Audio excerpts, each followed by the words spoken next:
I'm Paige, and today I'll be taking you through Microsoft 365 Copilot Chat in Word. For these tutorials, we'll be using the free version of Microsoft's 365 Copilot Chat, which can be found inside your application. Got a long document and need a quick summary? Let's do it. Open Word and click the Microsoft 365 Copilot Chat icon in the sidebar. Highlight the text, copy it, and paste it into your chat.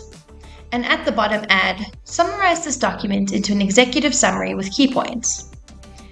Going to click send, and Microsoft 365 Copilot Chat will give you a concise version.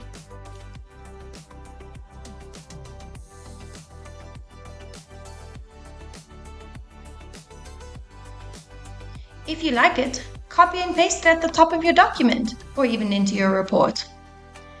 Now you've got a clear summary, perfect for busy readers. I hope you enjoyed this tutorial on how to use Microsoft 365 Copilot Chat in Word.